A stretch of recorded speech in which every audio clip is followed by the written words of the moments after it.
get that underway.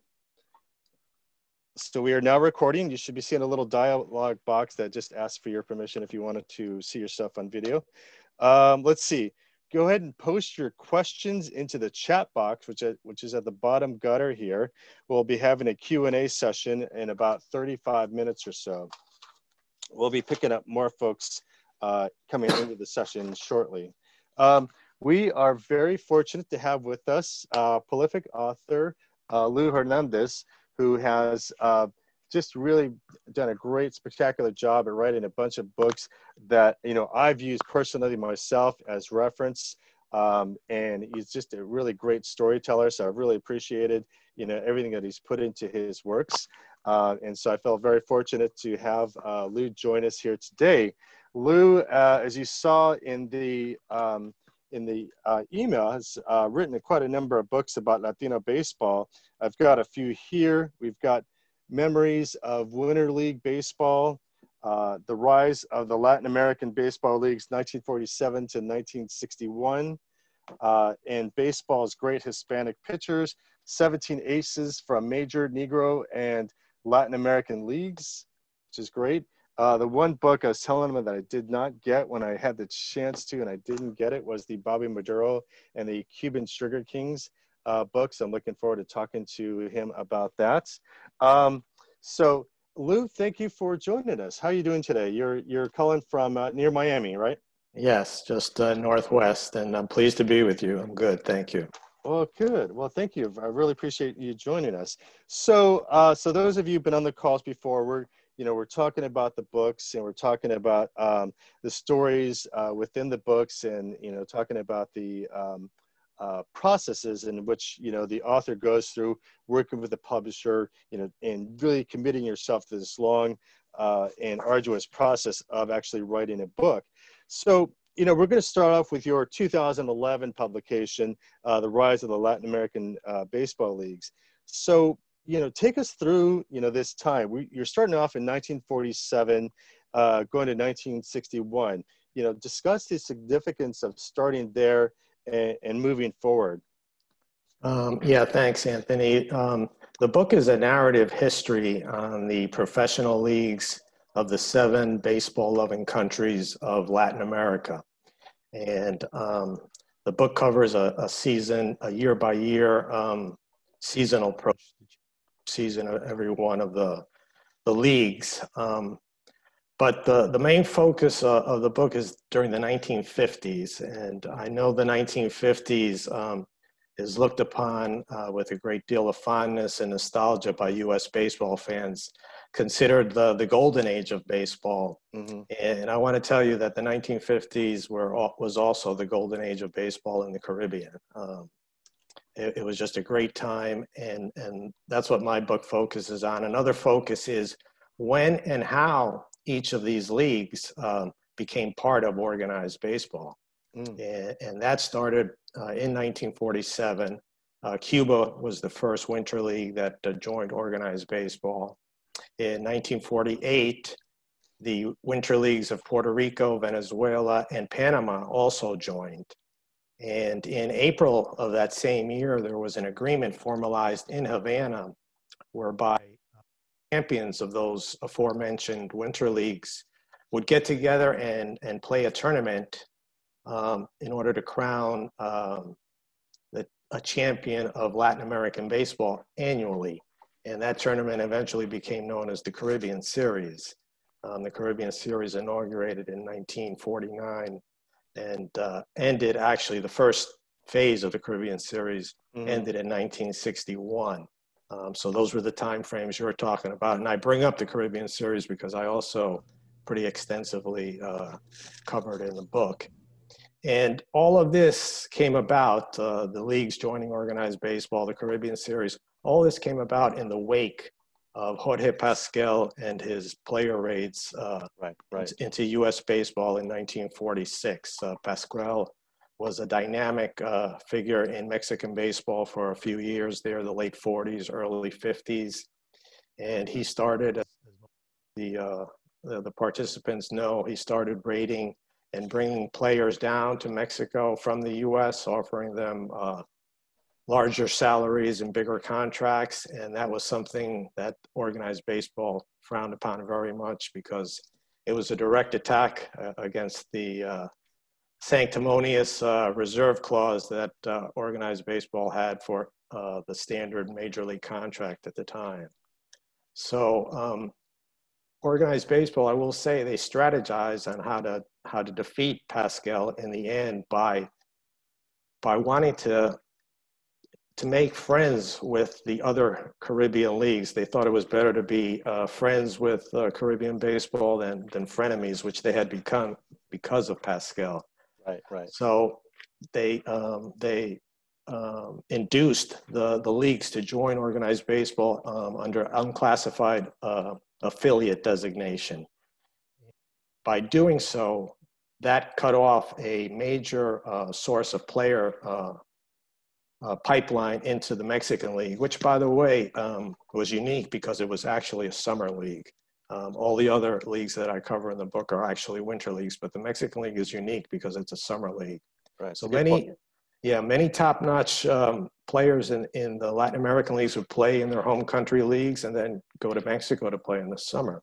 Mm-hmm. So when you become a member of organized baseball at the time, there was a stipulation that you could not fraternize with maybe what they deemed as a rogue league or rogue individuals, as Pascal had become and the Mexican League had become.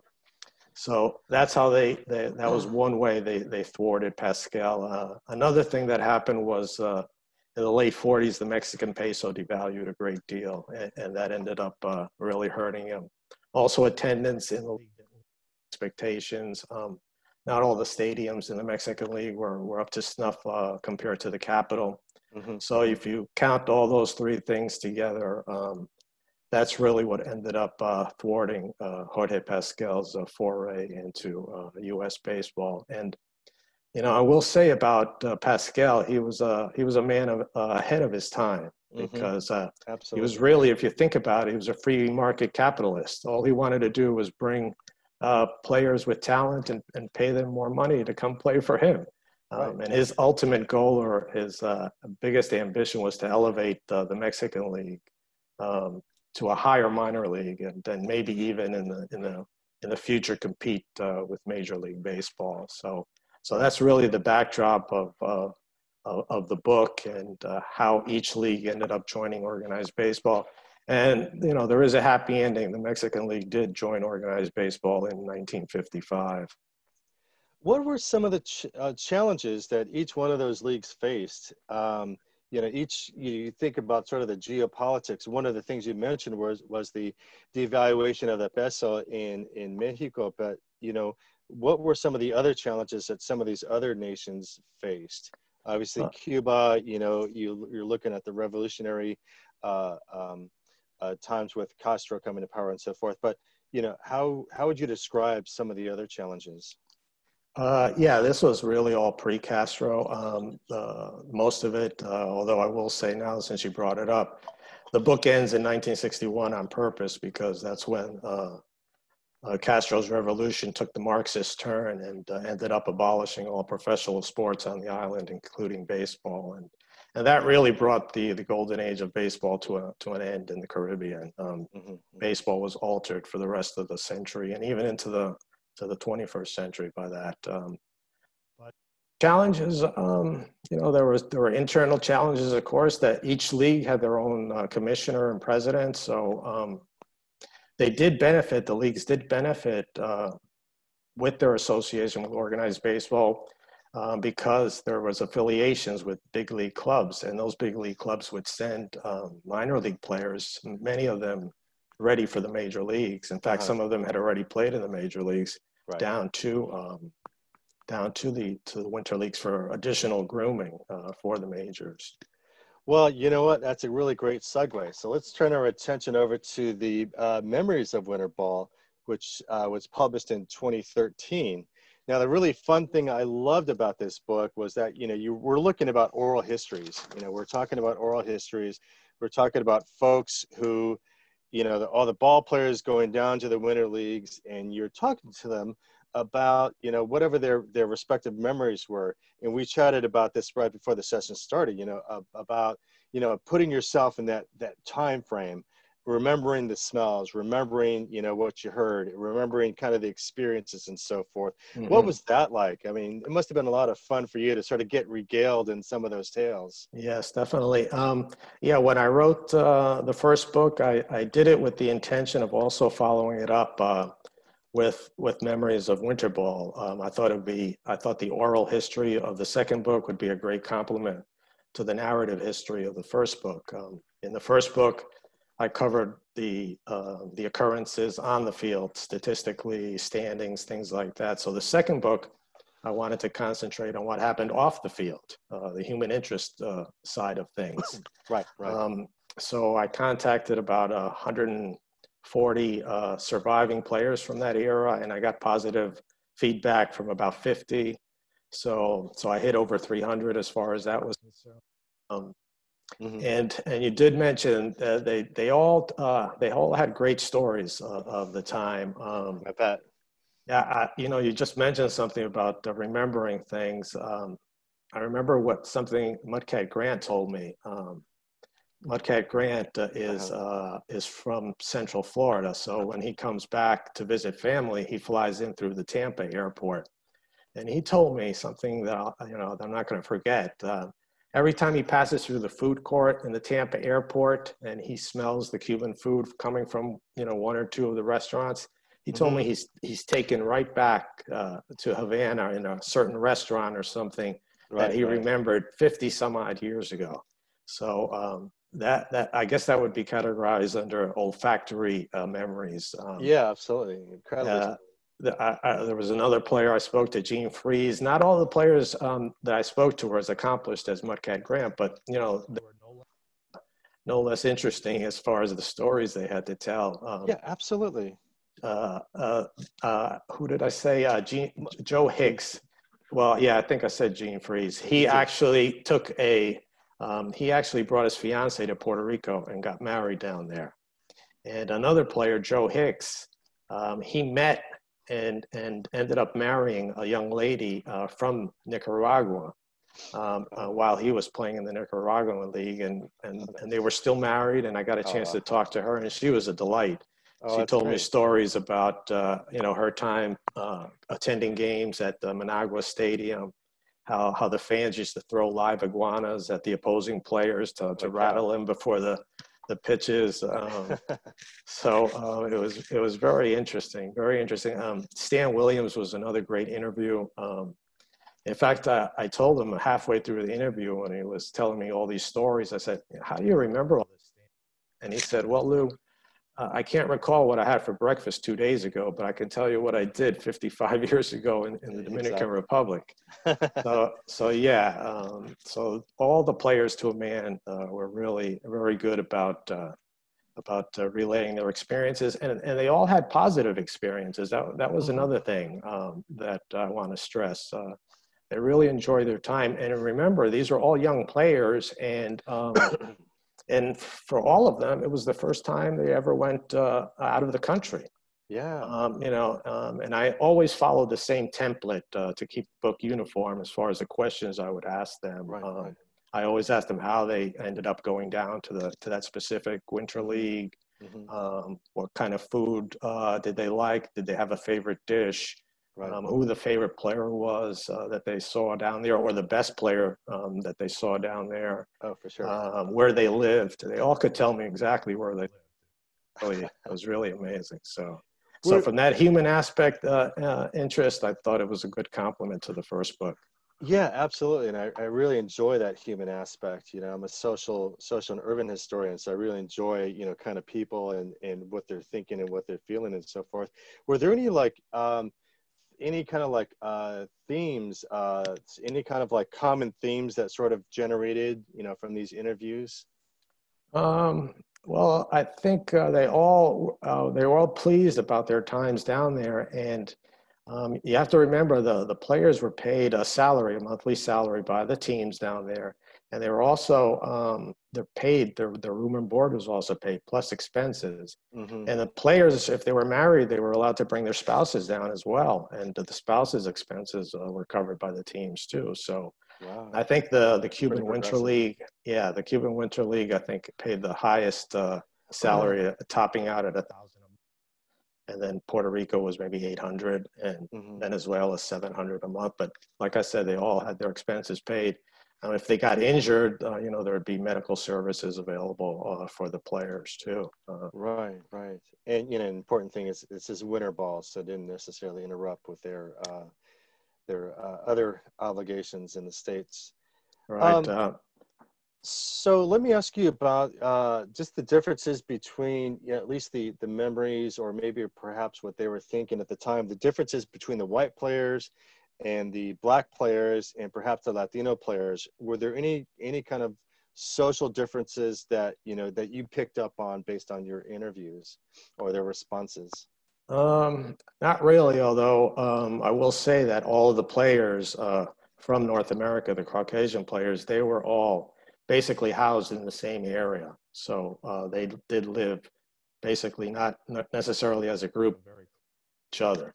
The black players, they probably didn't live in the same area. I don't know if you're talking specifically about North American blacks or indigenous men of color, but those that that played part of the league, like if you were Puerto Rican or whatever, I'm sure you had your own home that you stayed in. So that was different. You didn't need accommodations or anything like that. What about some of the Latino players? You mentioned you talked to Luis Somos and Minnie Minoso and Leo Posada. Right. Although I did speak to all Fernandez. those Hispanic players, I did want to keep it more of a North American type of perspective, because I wanted to get that view as far as what it was like for them to be in a foreign country. I didn't minimize my interviews with the Hispanic players. I actually got a chance to travel to Puerto Rico. I attended a SABR meeting down there that was honoring Nino Escalera.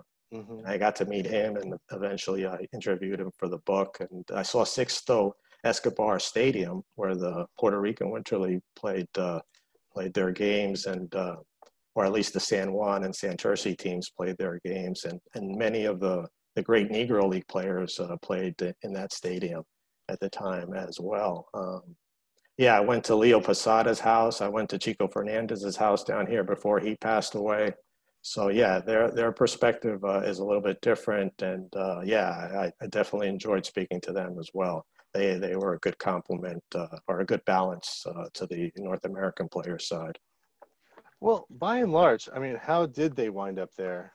I mean, overall. You mean the North American players? Yeah, exactly. Were they assigned there, or did they? Most of the time, they were assigned there by their clubs. Okay. Yeah, if the club had a working relationship, as it was called, or a working agreement with that particular Winter League team. Most of the teams, Cuba had 4 clubs. Puerto Rico had 6 to 8, depending on the year.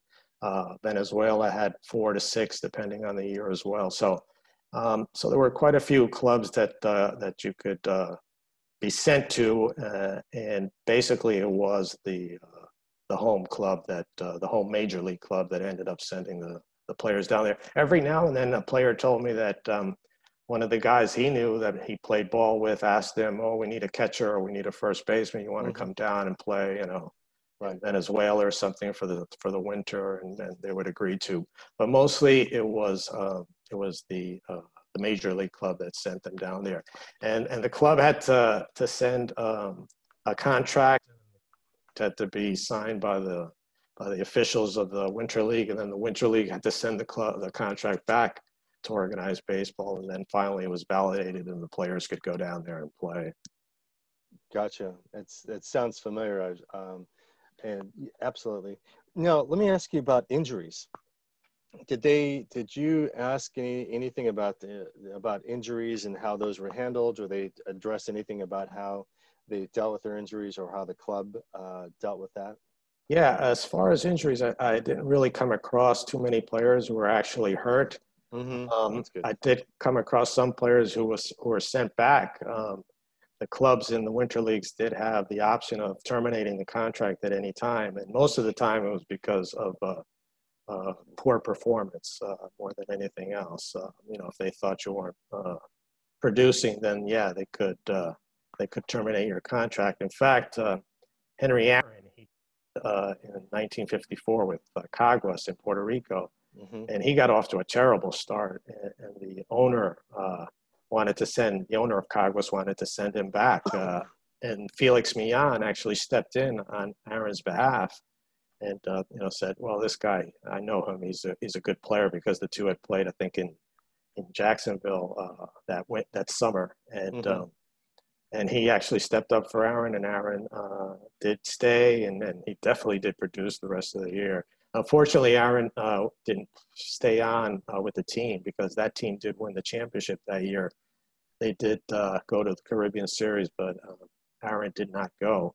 But I will tell you one person who did go to the Caribbean Series the following year, someone named Willie Mays. He played for the Santurce Crabbers, and Santurce won the Puerto Rican League championship, and they went to Venezuela in the Caribbean Series. In fact, you had the book up before. One of my favorite aspects of that book are the photographs. I was able to get quite a few photographs. No, the other one, the Latin American leagues. That photograph is Mr. Willie Mays there after he's just hit a walk-off home run in the Caribbean Series. And I don't know how the photographer, I don't know how the photographer got it, but you see how high he is up in the air. He's about to jump on home plate after the walk-off home run. And that's my favorite photo of the book, and it ended up landing on the cover. So, and you see that 21 there, that's Roberto Clemente. Yeah. And you can see another player there who's Don Zimmer, and Zimmer ended up having right there. Zimmer was the MVP of that series. Well, that's an amazing photo. That's one of the things that I just really wanted to compliment you on, was just this vast array of photos. Yeah, I got lucky with the Sporting News there. They were receptive to the project and giving me the photos for the book. Oh, that's great. Well, that's awesome. The Sporting News actually was my primary source for the book as well. They covered the winter leagues every single week in their periodical. They gave it pretty good coverage every week. Well, that's kudos to them. Yeah. Absolutely, definitely. It's just good to have, the Bible that's out there and really giving information there. So let's turn to the baseball's great Hispanic pitchers. You've got my favorite, Juan Marichal, there on the cover. And so let's see, we're talking about 17 aces from the various leagues, and you split it down chronologically, or compartmentalized chronologically, between the 1930s, 1950s, 60s, 70s, 80s, 90s, and so forth. So let's kind of just take it step by step. So really, we're talking about in the 1920s and 30s, Adolfo Luque is your pick there. So let's talk about the criteria. What in your mind, what makes him stand out more than others? Right. That book is a sort of a homage to Hispanic hurlers. And it is Major League centric, but as you mentioned, I do spotlight or profile some players, pitchers who pitched in the minor leagues and the Negro leagues. I know I profiled Martin Digo and Ramon Bergagna. Exactly. And another pitcher there who's not very well known, but should be, pitched his entire career in the Mexican League, Ramon Arano.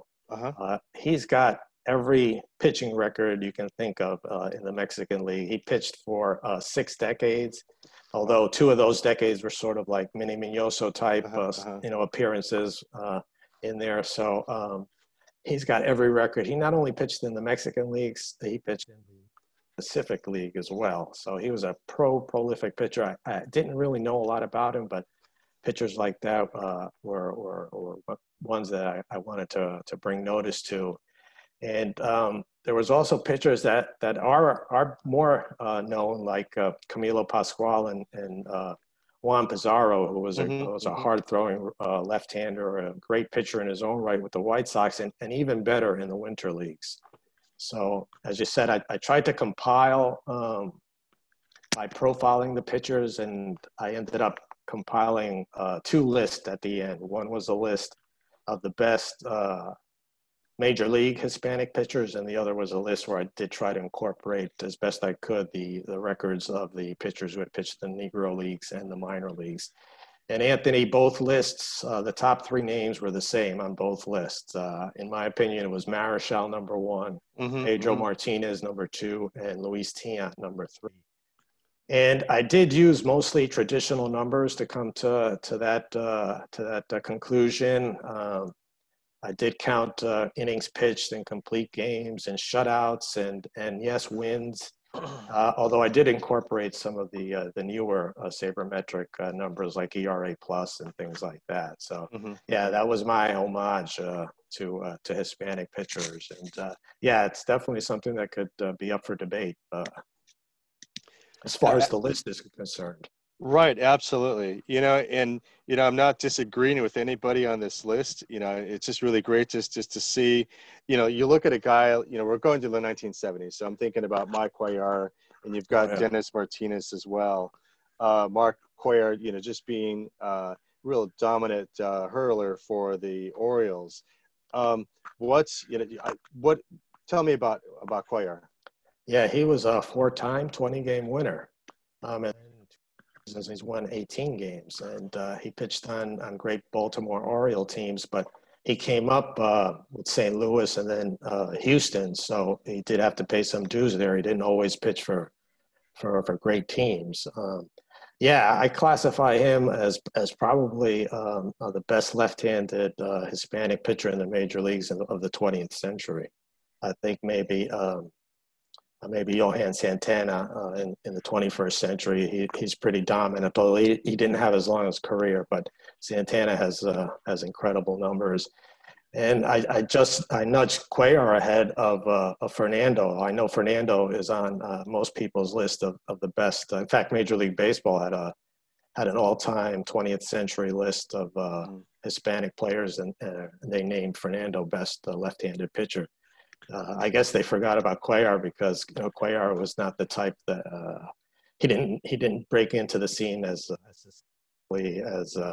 Fernando did, and he didn't have that LA publicity sort of for his career. I mean, that's not to diminish what he did. I mean, what he did was great, Fernando, but I think Cuellar was a step ahead of him, or a throw ahead of him from the mound during the 20th century as far as left-handed Hispanic pitchers. And he might have been overshadowed too, in Jim Palmer's shadow there. Definitely McNally and that 71 team that had the 4 20-game winners. That's you'll never see that again. Right. I seem to recall in the Ken Burns baseball series, Cuellar getting maybe a few mentions here and there, but it's just kind of that psychology between Palmer and Earl Weaver. And I think the language barrier sort of hurt him as well. He wasn't that expressive in English, and so that hurt him. Right. And that's something I was going to bring up about the Winter League book, just in terms of language and barriers.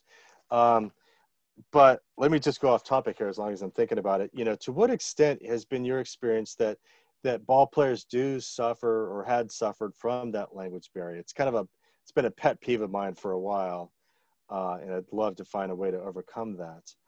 Yeah, I mean, that's how the major leagues were, especially when Latin players started reaching the major leagues in the 50s and 60s. Basically they were on their own.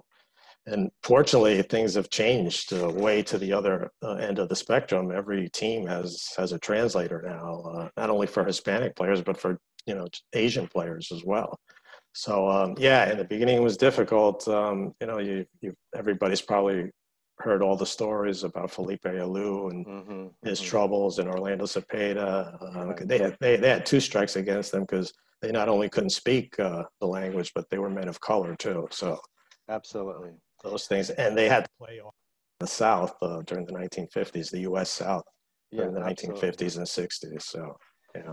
Okay, well, let's go back onto topics. I really love Dennis Martinez, and you've got him, as your number two guy for the 1970s. What makes him, what brings him to your list? Well, Martinez threw more innings than any pitcher, any Latin American pitcher in the major leagues. I mean, I think he just finished an inning or two-thirds of an inning shy of 4,000 innings pitched. So he had a very long career, obviously, and he ended up breaking Juan Marichel's record for most wins by a Latin American pitcher in the major leagues. 300. So, yeah, 240 something, 46, I think it was. So I'm not exactly sure of the number, but it was around there. So those two things, those are two big points on your resume by a Latin American pitcher and the number of wins in his career. Again, he profited from the extended career, but that's to his credit. Right, absolutely. He seemed to come up. You hear a lot more about him on the Expos, especially with the perfect game. Oh, definitely. That was something. That was against the Dodgers, right out in LA. Yeah. Yeah, absolutely. Yeah. So speaking of the Dodgers, we know, there's so much publicity about Fernando Mania and him just coming into the spotlight, just throwing to the wolves, really, that opening day in 1981. And, he was able to respond, start after start after start. And, it was just amazing to watch, the Latino, the Mexican-American Chicano community of LA just go nuts over Fernando. He was such an unlikely hero. And there he is, 19-year-old kid thrown into the LA spotlight and just responding beautifully, just with such cool, calm grace. Definitely. And I think he was only 20 years old at the time, if you believe that. I was on the other coast, and I was actually, captivated as well. The first time I saw him was against the Mets at Shea Stadium, and he shut out the Mets that day. I was watching on TV. I wasn't at the game, and he shut out the Mets. I think that was the third of four shutouts he had to open the season or something like that. He was just amazing, and the shame of it all is that was the 81 season that was truncated because of the strike. That was really the shame of it all. But Fernando, in his first 5 years, I mean, he went to the post. I mean, he pitched a lot of innings. Tommy Lasorda, some people criticize Lasorda for overextending him or overusing him, which came back to maybe haunt him later on in his career. Right. He wasn't a pitcher after his first 6 or 7 years. Yeah, majors. I mean, a lot of shutouts. Although a lot of other pitchers have thrown a lot of innings young in their in their careers, in their young years of their careers. So you never know. It's just it's an individual thing. But yeah, he was definitely. I got a good photo of him too in that book. So he was great. I guess you're talking about translators. He had his own translator. I think Jaime Jarrin, who was the broadcaster, the voice of the Spanish language voice of the Dodgers, was his translator. And I think the Dodgers became like the first team to actually start protecting players. They actually isolated Fernando for their interviews, for the media's interviews. Before, the media would just circle you and catch you whenever you can. But they ended up, the Dodgers ended up structuring interviews at a certain time with Fernando. And I think that really helped him. He knew he was going to have an interview at a certain time, and this happened before road games too. Yeah. Of course, now that's exactly what they do. I mean, before the pandemic, but it was a structurized environment, closed environment with him. Yeah. And the fun thing about him, he's just such a cultural phenomena, even drawing the attention of the Mexican president, be invited to the White House to meet him as well as Reagan and so forth. Right. So, again, baseball and politics finds a way to intersect there. And this would be in a pivotal time during U.S. and Mexican relations. Yeah, that's what Fernando did during the the strike break. He went to the White House and met two very big dignitaries. Absolutely. So, speaking of Dodger pitchers, Pedro Martinez starts out under the shadow of his brother Ramon Martinez, playing for the Dodgers. Doesn't do incredibly well. Goes to the Expos, does, has a pretty good, career there before he shifts off to the Red Sox and achieves stardom there. Talk a little bit about, his rise to glory there. Right. Fernando was traded to the no, he was traded to the Expos for Delino DeShields, wasn't he? Yeah, I think that's what it was. Fernando? No, I'm sorry. Ramon. Pedro. Yeah, Pedro Martinez. I'm sorry. Yeah, he was traded, and that's a trade that the Dodgers will always rue. And actually, Martinez had a great '97 season with the Expos. In fact, that was a breakout season for him, and that's what ended up getting the Expos weren't going to be able to sign him, and that's what ended up getting him eventually traded and then signed by the Red Sox, or did he become a free agent and then was signed by the Red Sox? Maybe Bill could answer that question. Call right off the top of my head if he came to the Red Sox in '98 as a free agent, or if he was part of a trade because Montreal wasn't going to be able to sign him. But yeah, as I recall, '97 was his breakout year with the Expos, and from then, I mean, what he's done is incredible. He pitched against the highest competition of the NL East during the what's considered the height of the steroid era, and he had a couple of back-to-back years there, '99 and 2000, where his ERA was a couple of runs lower than the rest of the league, and he had that dominant performance in the All-Star game. So, yeah, he's only number 2 on my list because I just admire Juan Marichal for what he did as far as the art of pitching and completing his games and throwing shutouts and things like that. Although Marichal did pitch a lot 60s, which was considered more of a dead ball era, but still. Yeah, I mean, they're right up there. They're the two prides of the Dominican Republic, without a doubt. Right, absolutely. So let's shift on. We're moving on into the 2000s. We're talking about Rivera, Santana, and Felix Hernandez, the king. And I can share some insights with you on Hernandez, and that he's here. It was here in Seattle. So Rivera, Panamanian. I mean, oh my goodness, you enter the Sandman. How exciting is that? When the Yankees are looking to hold the lead, and the PA's playing Enter the Sandman from Metallica. Rivera comes in and lights out, boom. Yeah, I was how electrifying. I was kind of debating whether to include Rivera or not because he's actually the only reliever that I profiled in that book. But after looking at his records and what he's done, I just couldn't not include him. But as you said, he was a lights out closer like baseball has never seen before, and everybody knows he just had the one pitch, the cutter, and somehow he made that pitch work, and he went into incredible things, and Hall of Fame enshrinement, very, very well deserved. Right. A special one. He could tell you it's coming, and you still can't hit it. I know, he was incredible. This is definitely worthy of that Hall of Fame enshrinement.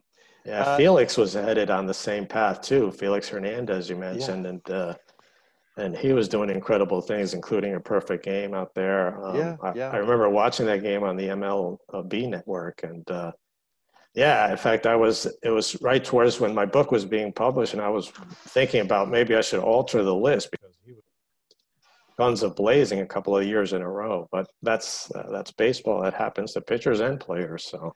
Right. We'll get into Hernandez in a second, but Santana, Johan Santana, just phenomenal pitcher.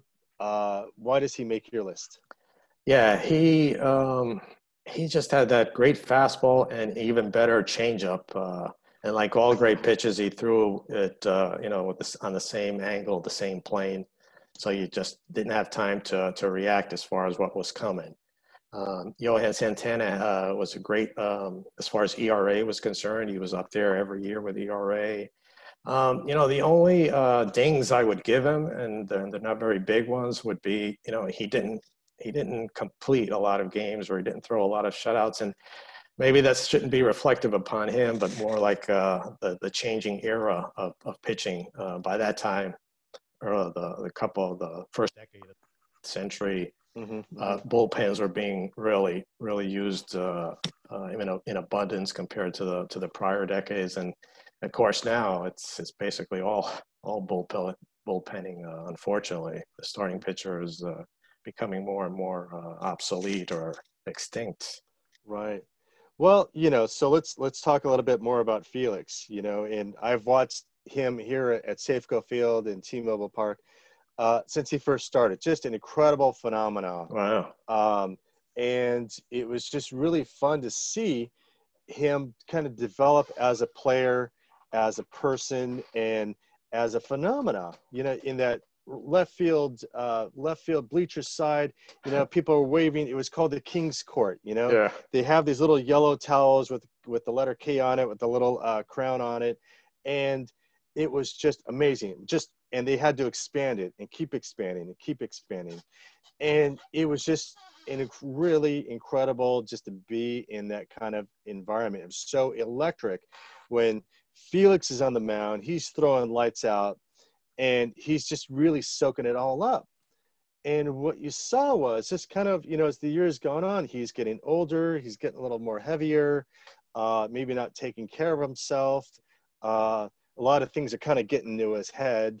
Eventually he gets married, but there's still a bunch of stuff getting into his head. And you just see he's just not the same player that he was before, and you just think, what's going on with Felix?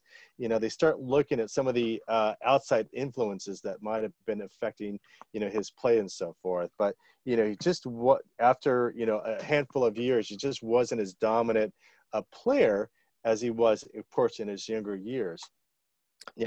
He makes your list. Why? Yeah, definitely. I mean, those visuals you were talking about with the K zones and the towels, those are great visuals. Television. Every time MLB cut into one of his games, you saw the people going crazy there.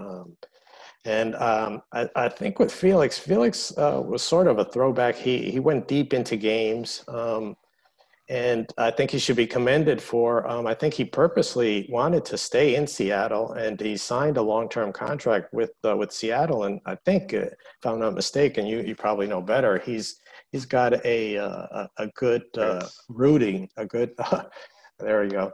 He's got a good not only fan base but a good community base in Seattle.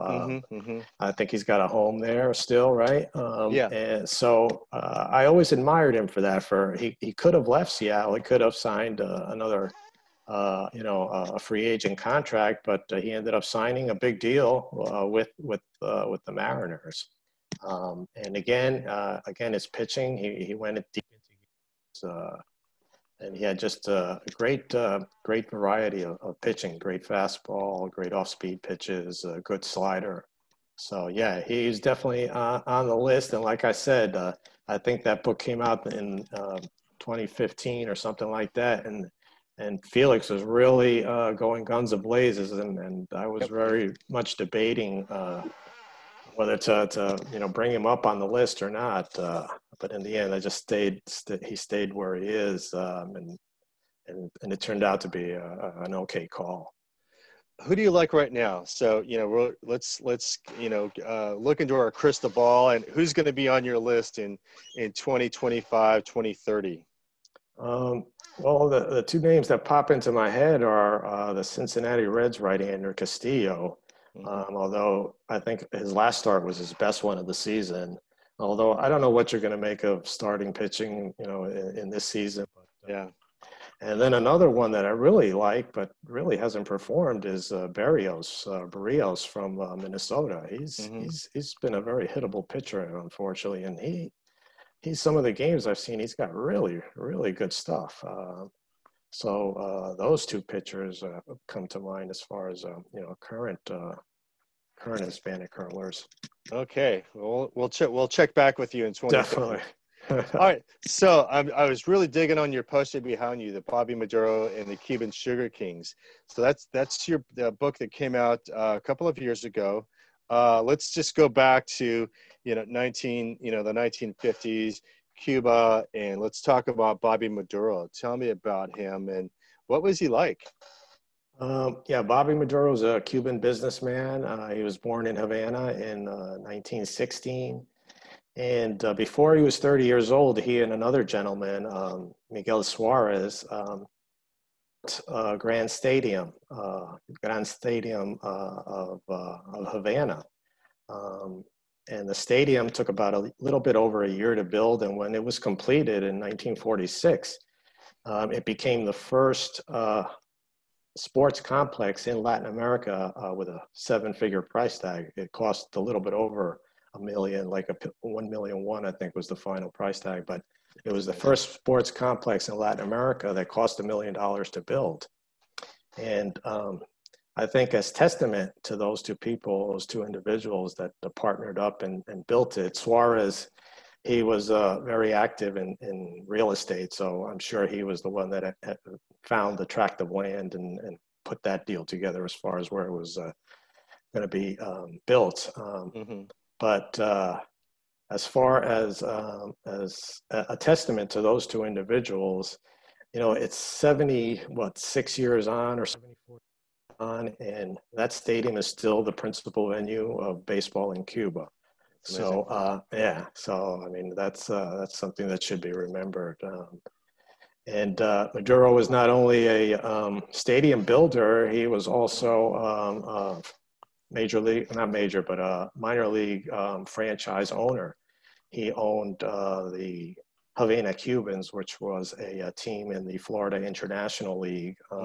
He bought them in 1953, and then he ended up. That was a Class B, and then later, or Class C, and then later a Class B affiliate. The Florida International League was a very special league. All of its teams were based in Florida. But Maduro ended up folding the team after a year in order to reinvent it as a bigger and better franchise in a bigger and better league. And that bigger and better franchise was the Cuban Sugar Kings, and that bigger and better league was the International League. And when the Sugar Kings joined in 1954, the International League really lived up to its name. It had franchises in 3 different countries because there was already 2 franchises in Canada, Toronto Maple Leafs and the Montreal Royals. So the International League was a AAA circuit.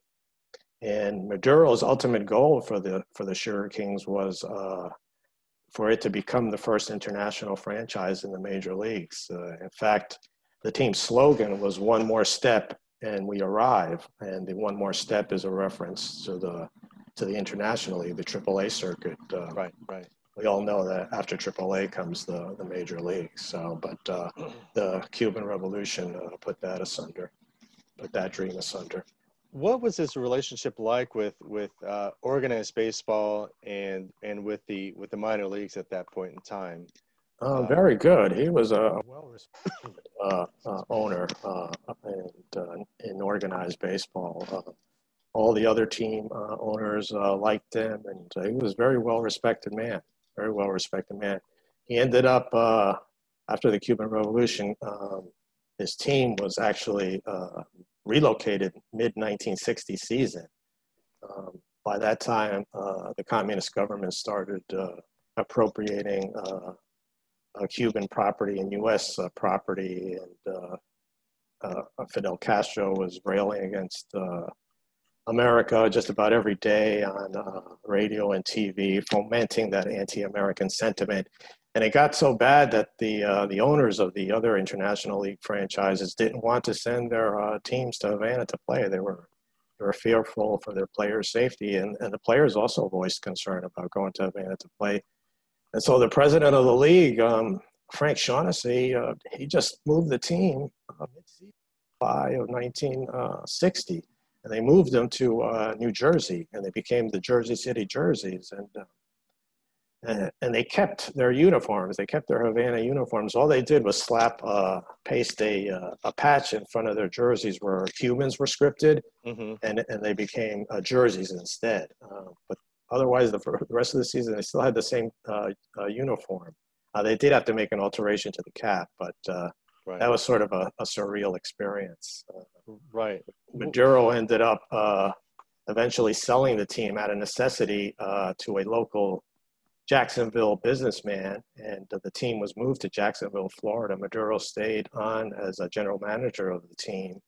And the Jacksonville Suns, which also was the International League, they ended up winning 2 pennants under Maduro in the early 60s.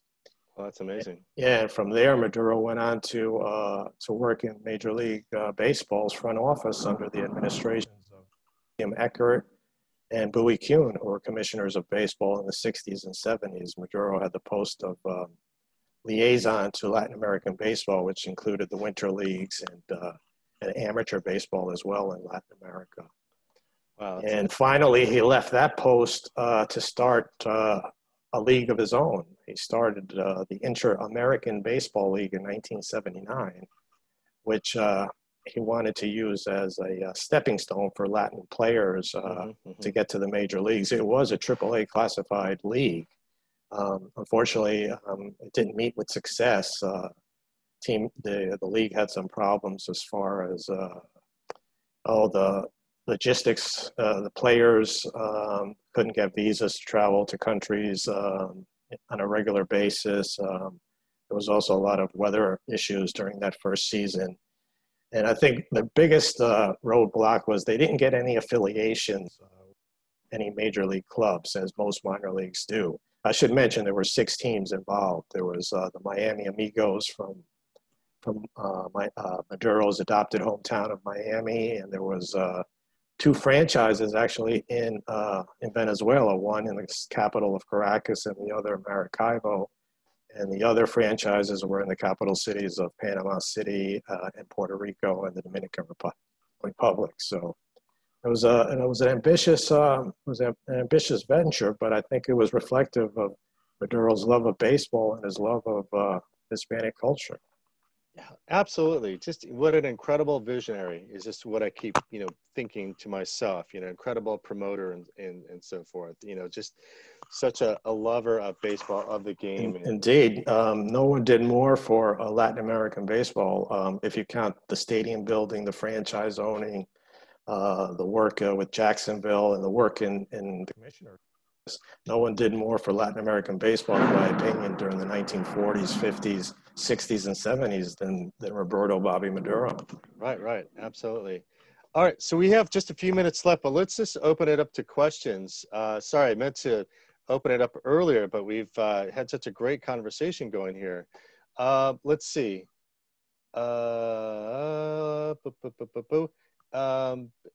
Let's see. Bill, it seems he thinks that throwing iguanas out at Fenway would be a good idea. Let's see. I'd be curious about, I didn't write things down, but since we're running out of time here. Sure.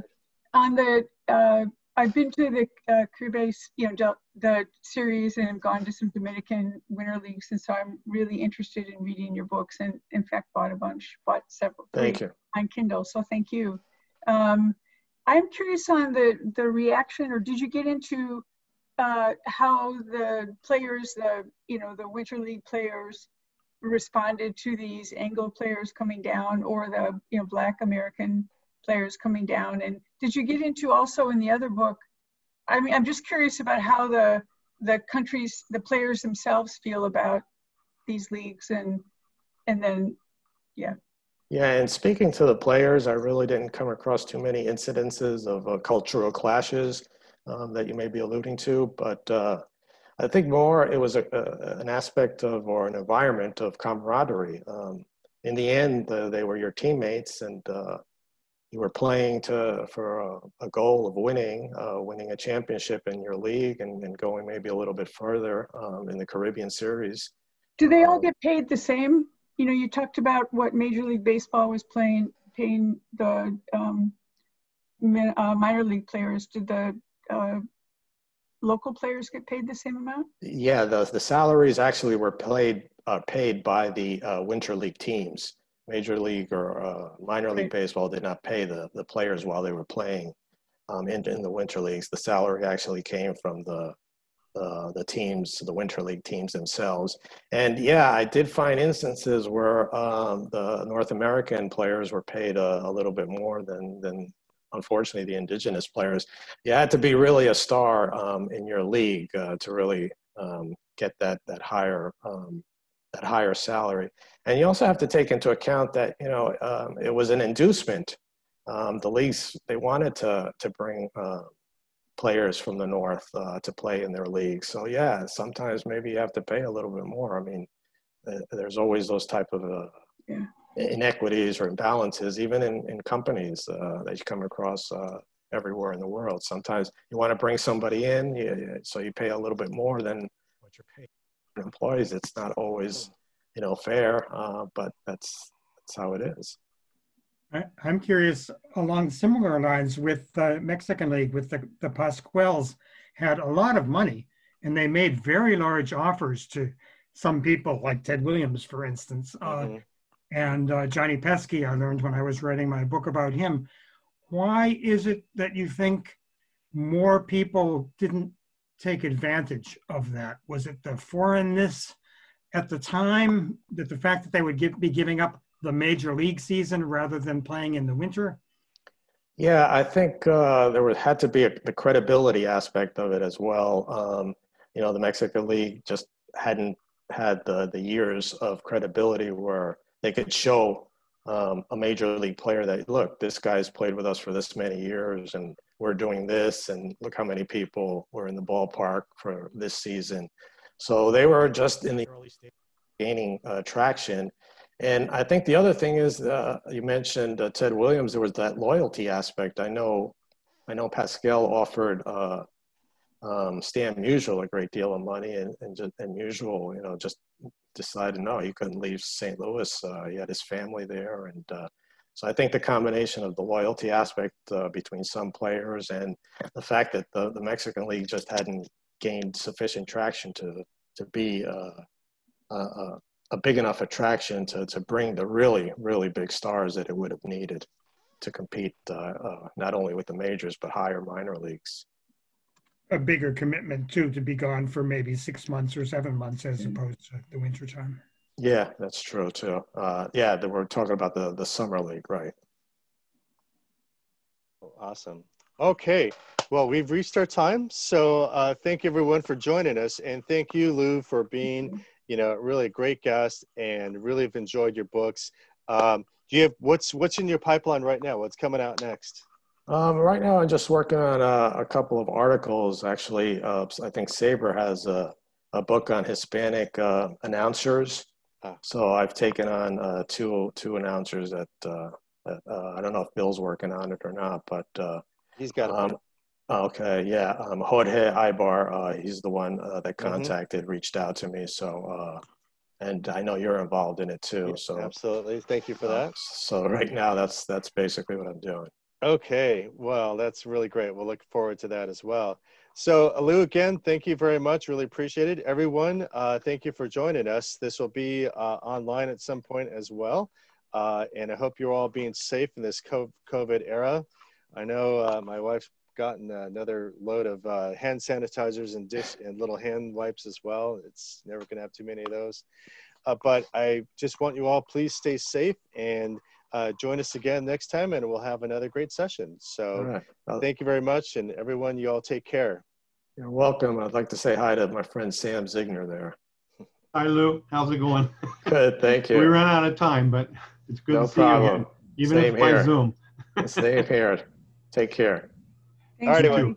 Thanks, Anthony. I appreciate it. Yeah, you're welcome. Thank you, everybody. And everyone else, thank you. Really appreciate you. Thank you. Thank you very much. Thank you for your effort. Be well. All right. Bye-bye. Bye-bye. Bye.